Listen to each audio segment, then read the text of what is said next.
मैं अनिल। और आज हम डिस्कस करने वाले हैं आवेशों के निकाय की स्थितिज ऊर्जा।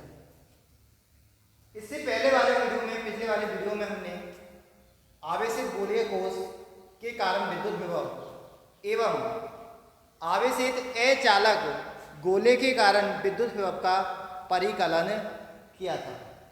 आज की इस वीडियो में हम आवेशों के निकाय की स्थितिज ऊर्जा का परिकलन करेंगे। तो देखिए, पहले मैं आपको परिभाषा बता देता हूँ, डेफिनेशन बता देता हूँ कि स्थितिज ऊर्जा यानी कि विद्युत स्थितिज ऊर्जा किसे कहते हैं। तो आवेशों के निकाय की विद्युत स्थितिज ऊर्जा दो या दो से अधिक बिंदु आवेशों के निकाय की विद्युत स्थितिज ऊर्जा उस कार्य के बराबर होती है जो उन आवेशों को अनंत से उनकी स्थिति में लाने में किया जाता है। यानी कि जिस स्थिति में वो स्थित है उस स्थिति में लाने में जो कार्य किया जाता है उस कार्य को ही हम क्या कहते हैं? स्थितिज ऊर्जा कहते हैं या विद्युत स्थितिज ऊर्जा कहते हैं। तो पहले मैं आपको डेफिनेशन लिखा दूं। जैसे इसका मतलब ये है, जैसे मान के चलो एक आवेश है आपका Q1, दूसरा आवेश है Q2 और तीसरा आवेश है आपका Q3। तो इनकी स्थितिज ऊर्जा किसे कहेंगे? प्रारंभ में ये मान के चलो यहाँ पर नहीं है, ये बिंदु A है, ये बिंदु B है और ये बिंदु C है। तो बिंदु A पर स्थित आवेश Q1, बिंदु B पर स्थित आवेश Q2 और बिंदु C पर स्थित आवेश Q3 को अनंत से यहां तक लाने में, यानी कि इस स्थिति में व्यवस्थित करने में जितना कार्य किया जाएगा उस कार्य को ही हम विद्युत स्थितिज ऊर्जा कहते हैं। तो सबसे पहले हम आवेशों के निकाय की विद्युत स्थितिज ऊर्जा की डेफिनेशन लिख लेते हैं। जो डेफिनेशन होती है, इसकी परिभाषा होती है, दो बिंदु आवेशों, दो या दो से अधिक, दो या दो से अधिक बिंदु आवेशों, दो या दो से अधिक बिंदु आवेशों के निकाय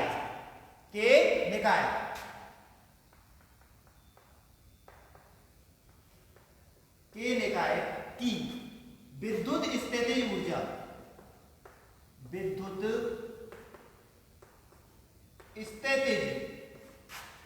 ऊर्जा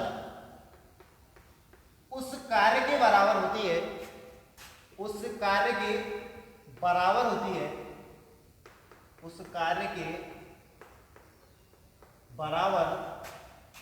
होती है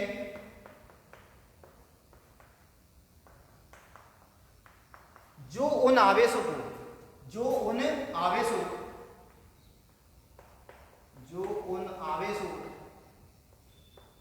को अनंत से उनकी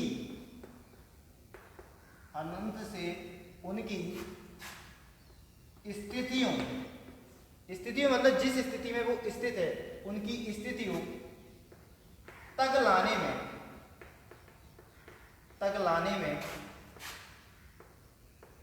किया जाता है। तो ये डेफिनेशन होगी हमारी विद्युत स्थितिज ऊर्जा की या स्थितिज ऊर्जा की। दो या दो से अधिक बिंदु आवेशों के निकाय की विद्युत स्थितिज ऊर्जा उस कार्य के बराबर होती है जो उन आवेशों को अनंत से उनकी स्थितियों तक लाने में किया जाता है। अब हम बिंदु आवेशों की, यानी कि दो बिंदु आवेश है, तीन बिंदु आवेश है, यानी कि दो से अधिक बिंदु आवेश है, तो बिंदु आवेशों के जो निकाय की स्थितिज ऊर्जा का परिकलन करेंगे। तो पहले तो हमने ये डेफिनेशन लिखी है। अब डेफिनेशन के बाद में देखते हैं। सबसे पहले दो बिंदु आवेशों के निकाय की विद्युत स्थितिज ऊर्जा का परिकलन करेंगे। तो कैसे ज्ञात करते हैं देखिए। तो मैं इसी में ले लेता हूं नीचे ही। सबसे पहले नंबर 1, दो बिंदु आवेशों के निकाय की स्थितिज ऊर्जा, हेडिंग है हमारा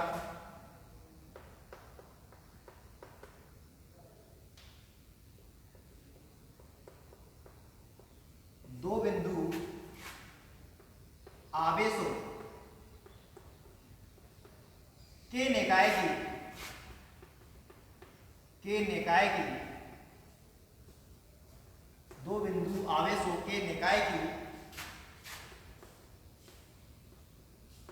विद्युत स्थितिज ऊर्जा, विद्युत स्थितिज ऊर्जा, विद्युत स्थितिज ऊर्जा।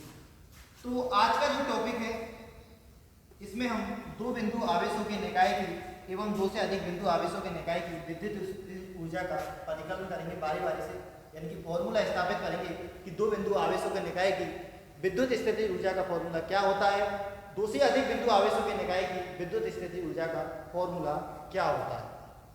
तो माना, तो इसके लिए क्या करते हैं, माना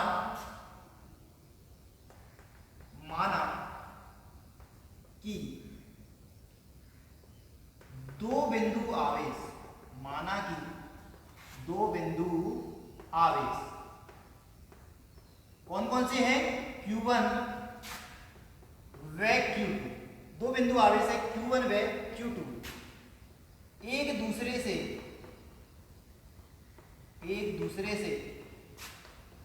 स्मॉल r दूरी पर क्या है, स्थित है, रखे हुए हैं, स्मॉल r दूरी पर स्थित है। यानी कि दो बिंदु आवेश है, पहला है Q1 और इससे r दूरी पर स्थित है दूसरा आवेश Q2, दोनों के बीच की दूरी कितनी है, स्मॉल r। इसको बिंदु A मान लो कि बिंदु A पर तो Q1 आवेश है और बिंदु B पर हमारा कौन सा आवेश है, Q2 आवेश है। तो दो बिंदु आवेश है Q1 और Q2 जिनकी बीच की दूरी कितनी है, स्मॉल r है। इस दो बिंदु आवेशों के निकाय की हमें क्या करनी है, विद्युत स्थितिज ऊर्जा का परिकलन करना है। तो ये तो मान लिया हमने कि दो बिंदु आवेश है Q1 व Q2 है जो एक दूसरे से r दूरी पर स्थित है। अब हमें क्या करना है, देखिए, तो विद्युत स्थितिज ऊर्जा का परिकलन करने के लिए, विद्युत स्थितिज ऊर्जा का मान निकालने के लिए क्या मानेंगे कि ये यहाँ पर स्थित नहीं है। कहाँ से ला रहे हैं इनको, अनंत से, अनंत से लाके हमने यहाँ रखा है r दूरी पर। तो अनंत से लाने में, यहाँ पर इन दोनों को परस्पर r दूरी पर लाने में जो कार्य किया जाएगा वही क्या कहलाएगा, आपका विद्युत स्थितिज ऊर्जा कहलाएगी। तो आगे लिखते हैं हम, विद्युत स्थितिज ऊर्जा, विद्युत स्थितिज ऊर्जा का मान ज्ञात करने के लिए, विद्युत स्थितिज ऊर्जा का मान ज्ञात करने के लिए माना दोनों आवेशों को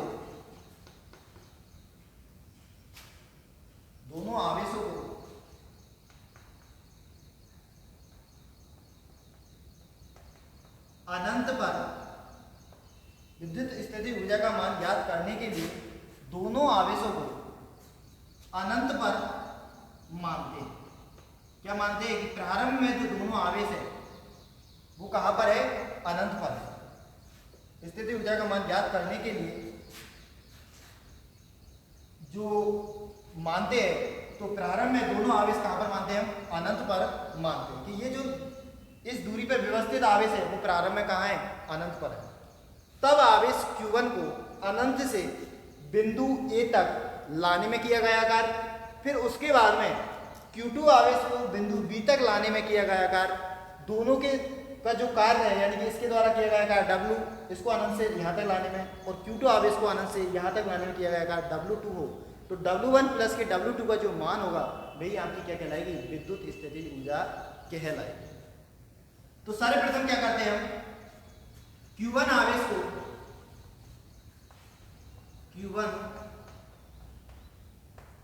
को अनंत से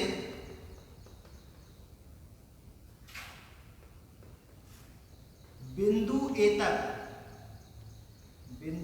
तक लाने में किया गया कार्य कितना होगा, 0 होगा।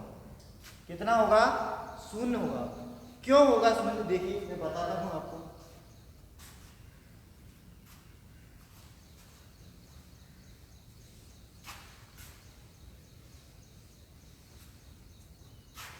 क्या कर रहे हैं? सबसे पहले हम क्या ले रहे हैं? Q1 आवेश को अनंत से बिंदु A तक लाने में किया गया कार्य शून्य होगा।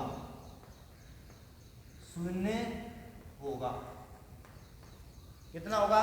शून्य होगा। क्यों होगा? क्योंकि प्रारंभ में कोई भी आवेश नहीं है, तो हम पहले बिंदु A पर अनंत, बिंदु A को अनंत से कहाँ लाते हैं? Q1 आवेश पर, यानी कि बिंदु जो आवेश है हमारा Q1, उसको प्रारंभ हम क्या लाते हैं? बिंदु A पर लाते हैं। तो यहाँ पर कोई और आवेश नहीं है, तो कोई और आवेश उपस्थित नहीं है, तो यहाँ पर विद्युत क्षेत्र भी हमारा कितना होगा? 0 होगा। तो इस पर कोई भी प्रकार का बल नहीं लगेगा, यानी कि जो लाने में किया गया कार्य है वो कितना होगा? शून्य होगा। क्योंकि कार्य हमें कब करना पड़ता है? जब बल के विरुद्ध जाते हैं, यानी कि जब बल लग रहा होता है तो बल के द्वारा क्या होता है? कार्य होता है। तो यहाँ पर प्रारंभ में कोई हमारा विद्युत क्षेत्र ही नहीं है, यानी कि कोई पहले से आवेश स्थित है ही नहीं है, तो इस पर किया गया कार्य कितना होगा? शून्य होगा। तो Q1 आवेश को अनंत से बिंदु A तक लाने में किया गया कार्य शून्य होगा। क्योंकि मैं कारण भी लिख देता हूं, क्योंकि इस क्षेत्र में, क्योंकि इस क्षेत्र में पहले से कोई आवेश नहीं, कोई आवेश नहीं,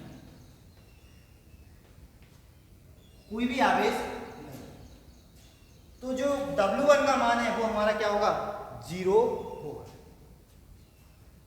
अब अतः अब Q1 आवेश को हम अनंत से ले आए बिंदु A पर, तो Q1 के कारण R दूरी पर स्थित बिंदु B पर, Q1 के कारण R दूरी पर स्थित बिंदु B पर विद्युत विभव का मान ज्ञात करना। अतः Q1 आवेश के कारण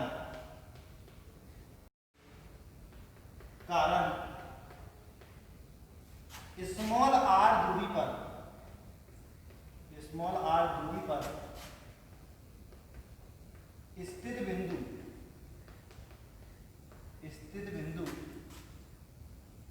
B पर विद्युत विभव, स्थित बिंदु B पर विद्युत विभव। विद्युत विभव का मान क्या होता है? बिंदु आवेश के कारण हम जानते हैं कि यदि मान के चलो हमारा कोई बिंदु आवेश Q है, उसके कारण R दूरी पर जो विद्युत विभव होता है वो कितना होता है? KQ/R होता है। तो यहाँ पर Q1 आवेश के कारण विद्युत विभव का मान क्या होगा? KQ1/K स्मॉल r, समीकरण नंबर 1, समीकरण नंबर 1। यानी कि यहाँ पर जो विभव होगा, इस बिंदु B पर जो विभव का मान होगा Q1 आवेश के कारण, वो कितना होगा? KQ1/K होगा। अब आवेश आ गया। अब हमें अनंत से दूसरा आवेश लाना है, कौन सा? Q2। कहाँ पर? बिंदु B पर। अब Q1 आवेश को लाए तब तो हमारा कोई विद्युत क्षेत्र नहीं था, कोई भी आवेश नहीं था, तो किसी प्रकार का कोई बल नहीं लग रहा था, इसलिए किया गया कार्य हमारा कितना था? शून्य था। अब हमारा Q1 आवेश आ चुका है इस क्षेत्र में, तो इसके कारण बिंदु B पर विद्युत क्षेत्र भी होगा, विभव भी होगा और बल भी लगेगा। तो बिंदु B पर जो विभव होगा वो कितना होगा? Q1।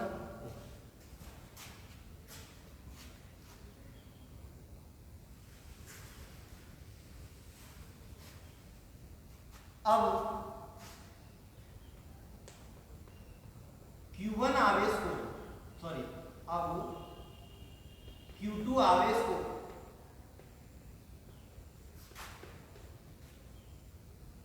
अब Q2 आवेश को Q1 आवेश के क्षेत्र में स्थित बिंदु B तक लाने में किया गया कार्य,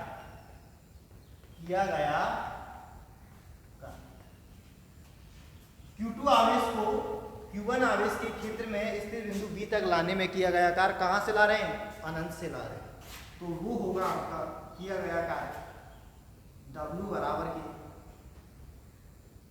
कितना होगा Q2 इंटू के Q2 इंटू के V।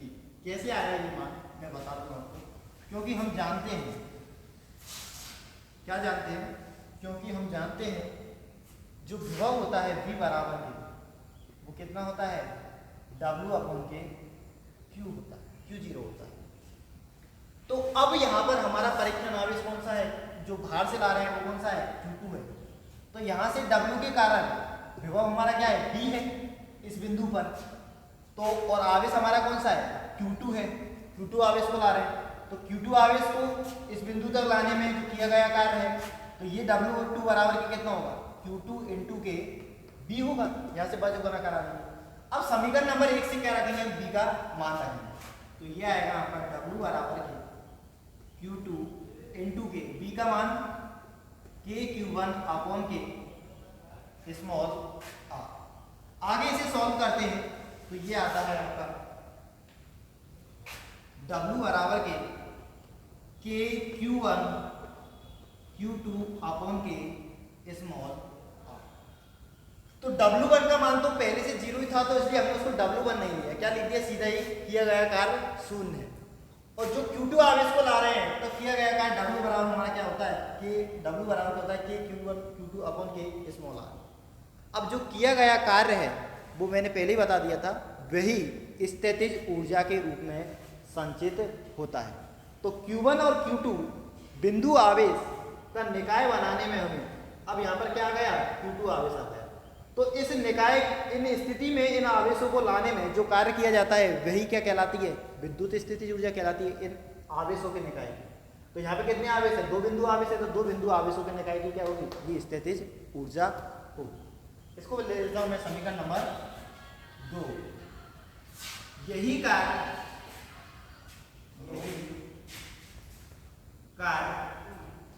स्थितिज ऊर्जा के रूप में, स्थितिज ऊर्जा के रूप में संचित होता है।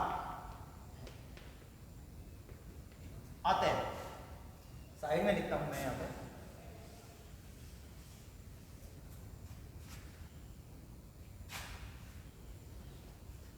अतः 2 बिंदु आवेशों, अतः 2 बिंदु आवेशों के निकाय की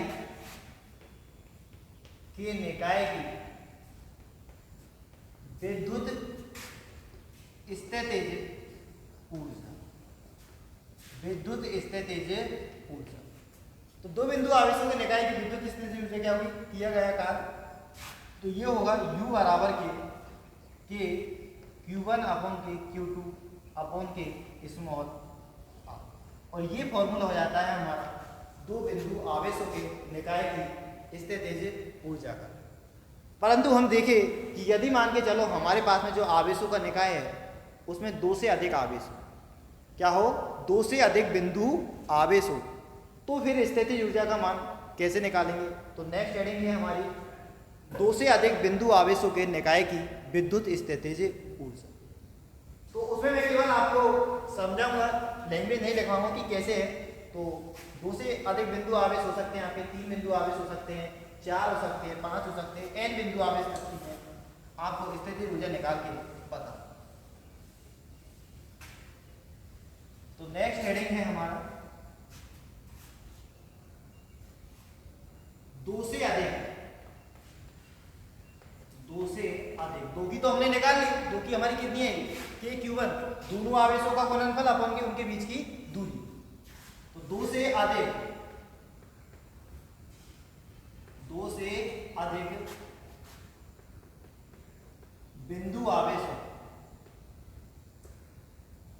बिंदु आवेशों के निकाय की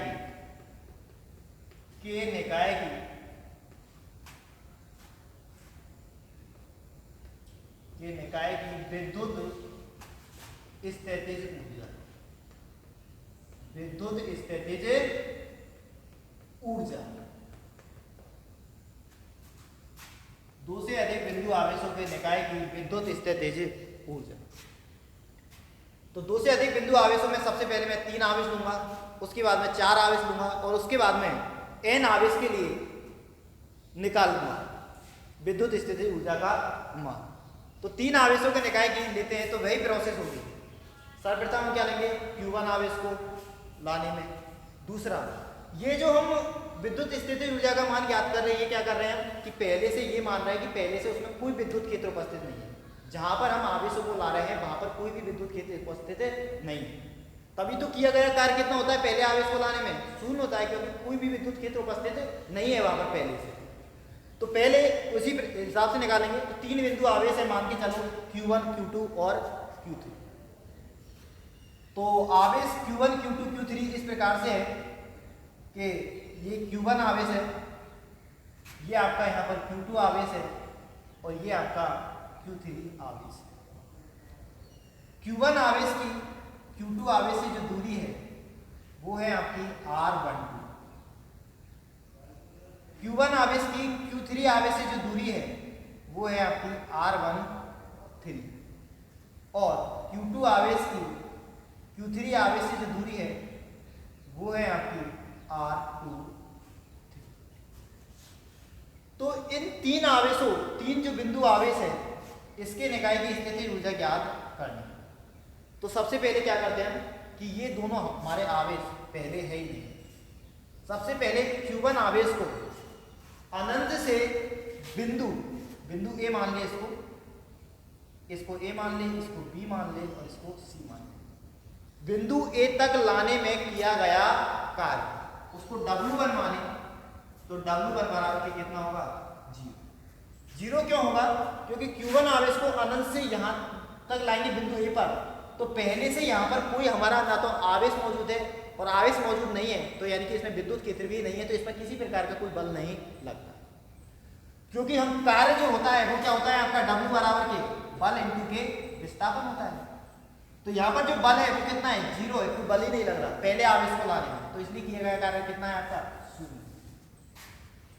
अब Q1 आवेश आ गया, तो Q1 आवेश के कारण बिंदु B पर जो विद्युत विभव होगा वो कितना होगा, यदि दूरी R12 माने तो विद्युत विभव का मान होगा आपका इस बिंदु पर KQ1 अपॉन के R12 और इस बिंदु C पर जो विद्युत विभव होगा वो कितना होगा, KQ2 अपॉन के R13। बिंदु आवेश के कारण जो विद्युत विभव होता है वो क्या होता है, KQ अपॉन के R। तो यहाँ पे आवेश और दूरी का मान चेंज करना है। अब Q1 आवेश के कारण यहाँ पे विद्युत विभव कितना है, KQ1 अपॉन के दूरी कितनी आ जाएगी, R12 आ जाएगी। यहाँ पर Q1 ही आएगा, KQ1 अपॉन के R13। अब हम दूसरे आवेश Q2 को ला रहे हैं, किसको ला रहे हैं, Q2 आवेश को ला रहे हैं अनंत से। अब Q2 आवेश को जब अनंत से लाएंगे तो इसके कारण यहाँ पर क्या होगा, विभव ये है और इसके कारण विभव यहाँ पर ये है। तो Q2 आवेश के कारण लाएंगे तो इसके कारण विभव लगेगा आपका यहाँ पर। तो Q2 आवेश को अनंत से इस बिंदु तक लाने में जो किया गया कार्य है वो कितना होगा, वो होगा W2 बराबर के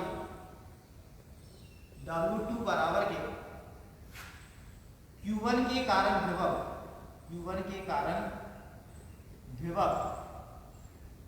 इंटू के आवेश Q1 के कारण विभव इंटू के आवेश Q2। Q1 के कारण विभव कितना है आपका, KQ1 अपॉन के R12। तो ये है आपका KQ1 अपॉन के R12, KQ1 अपॉन के R12 इंटू के Q2। तो ये हो जाएगा KQ1 Q2 अपॉन के R12 और ये हो गया समीकरण नंबर 2 और ये समीकरण नंबर 1।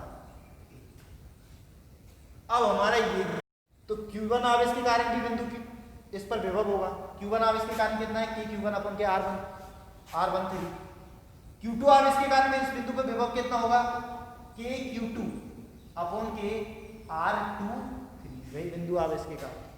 तो अब Q3 आवेश को जब लाएंगे तो दो आवेशों के कारण विभव होगा KQ2 अपॉन के R23, KQ1 अपॉन के R13, यानी कि दो आवेशों के कारण क्या होगा, बल लगेगा। तो Q3 आवेश को अनंत से बिंदु C तक लाने में जो किया गया कार्य होगा वो होगा आपका W3 बराबर Q। W3 बराबर Q। यहाँ पर तो केवल किसके कारण था? Q1 के कारण था। तो अब आएगा आपका Q1 व Q2 के कारण, Q1 व Q2 के कारण विभव, यानी Q1 आवेश व Q2 आवेश के कारण विभव इनटू के Q3, इनटू के Q3। Q1 के कारण विभव कितना है आपका? के Q1 अपॉन के R13, के Q1 अपॉन के R13 प्लस Q2 के कारण कितना विभव है? के Q2 अपॉन के R23, क्योंकि विभव आदेश राशि है तो सीधे क्या होगा? बीजगणितीय योग होगा R23 इनटू के Q3, इनटू के क्या होगा? Q3। सॉल्व करेंगे इसको तो ये आएगा आपका W3 बराबर के, मैं इधर से ये बिठा रहा हूं,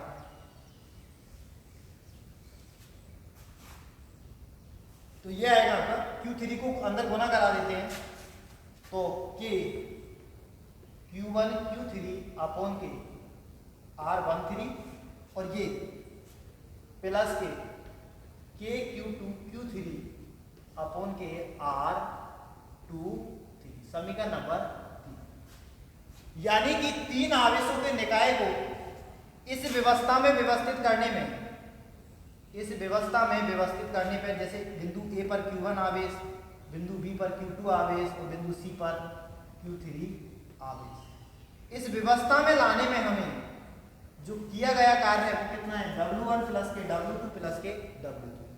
तो ये जो कार्य है ये तीनों को W1 प्लस के W2 प्लस के W3 का मान जो होगा वही क्या होगा? आपका विद्युत स्थितिज ऊर्जा का मान होगा, क्योंकि किया गया कार्य ही किसके रूप में संचित होता है? ऊर्जा के रूप में संचित होता है। कार्य ऊर्जा फिर में हमने 11वीं क्लास में पढ़ी थी। तो यहाँ पर जो किया गया कार्य है वही क्या होगा? ऊर्जा के रूप में संचित होगा। अतः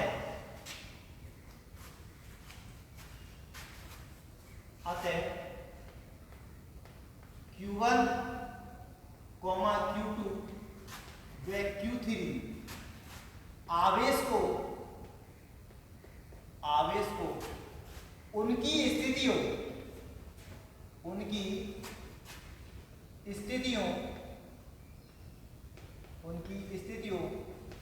में लाने में किया गया कार्य, किया गया कार्य होगा आपका W बराबर के W1 प्लस के W2 प्लस के W3। W1 का मान आपका 0 है, W1 का मान आपका कितना है? 0 है।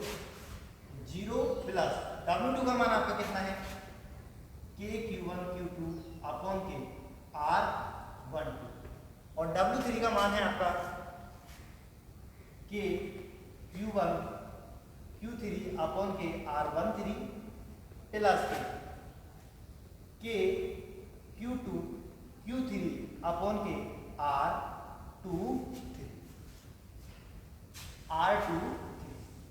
तो Q1 Q2 और W1 W2 और W3 के मान हमने समीकरण नंबर 1 2 3 से रख दिए। तो ये आया आपका W बराबर के Q1 Q2 अपॉन के R12 प्लस के Q1 Q3 अपॉन के R13 प्लस के Q2 Q3 अपॉन के R23। किसका मान आया? W का मान, समीकरण नंबर 4। अब हम जानते हैं किया गया कार्य ही स्थितिज ऊर्जा के रूप में संचित होता है। अतः इन तीन बिंदु आवेशों के निकाय की स्थितिज ऊर्जा, अतः तीन बिंदु आवेशों के निकाय की आवेशों के निकाय की विद्युत स्थितिज ऊर्जा, विद्युत स्थितिज ऊर्जा। विद्युत स्थितिज ऊर्जा क्या होगी? किए गए कार्य के बराबर होगी। कहां से देखेंगे? समीकरण 4 से। तो समीकरण 4 से W को क्या कर देंगे? U कर देंगे। जो किया गया कार्य स्थितिज ऊर्जा के रूप में संचित होता है, तो U बराबर क्या होगा आपका? KQ1 Q2 अपॉन के R12 plus KQ1 Q3 upon के R13 plus KQ2 Q3 upon के R23। तो ये होती है आपके 3 बिंदु आवेशों के निकाय की स्थितिज ऊर्जा। इसी प्रकार से हम 4 बिंदु आवेशों के निकाय की स्थितिज ऊर्जा कैलकुलेट कर सकते हैं, 5 की और n बिंदु आवेशों के निकाय की स्थितिज ऊर्जा बारी बारी से कैलकुलेट कर सकते हैं। तो इसके बाद में अब मैं आपको इसी प्रकार करके दिखाता हूं। इसी प्रकार 4 बिंदु आवेशों के निकाय की स्थितिज ऊर्जा, वो आपको चित्र में समझाऊंगा और लिखना हमें क्या है? डायरेक्टली लिखना है। डायरेक्टली देखो, मैं एक तरफ समझा दूंगा आपको और लिखूंगा मैं डायरेक्टली। तो डायरेक्टली देखो कैसे लिखेंगे। 4 बिंदु आवेशों के निकाय की स्थितिज ऊर्जा। तो 4 बिंदु आवेश है, एक Q1 है, दूसरा Q2 है, तीसरा Q3 है और चौथा Q4 है। चित्र में नहीं बनाना है, मैं समझाने के लिए बना रहा हूँ। Q1 आवेश बिंदु A पर है, Q2 आवेश बिंदु B पर है, Q3 आवेश बिंदु C पर है और Q4 आवेश बिंदु D पर है।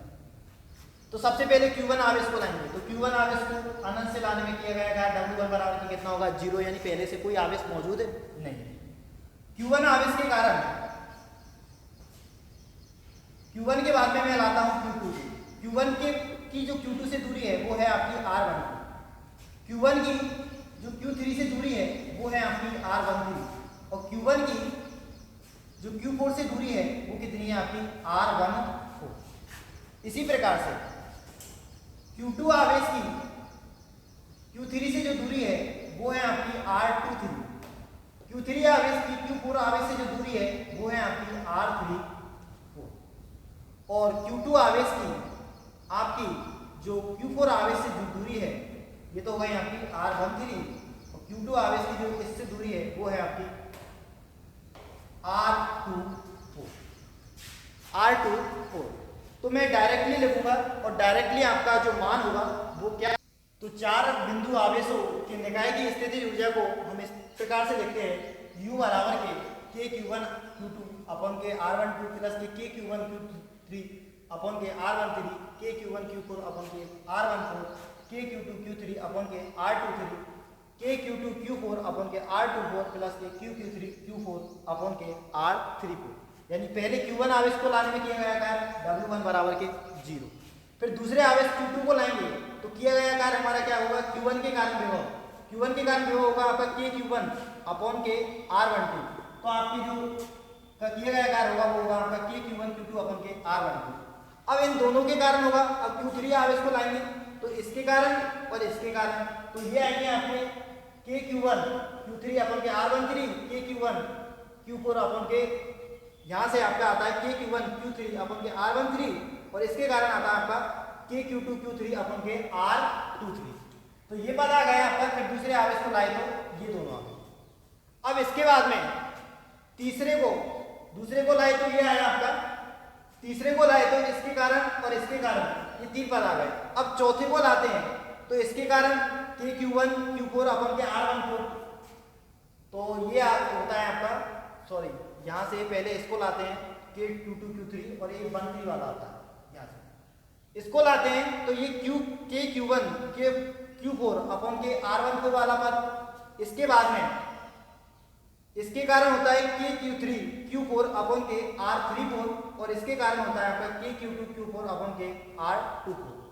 अतः n बिंदु आवेशों के निकाय की स्थितिज ऊर्जा होती है आपकी।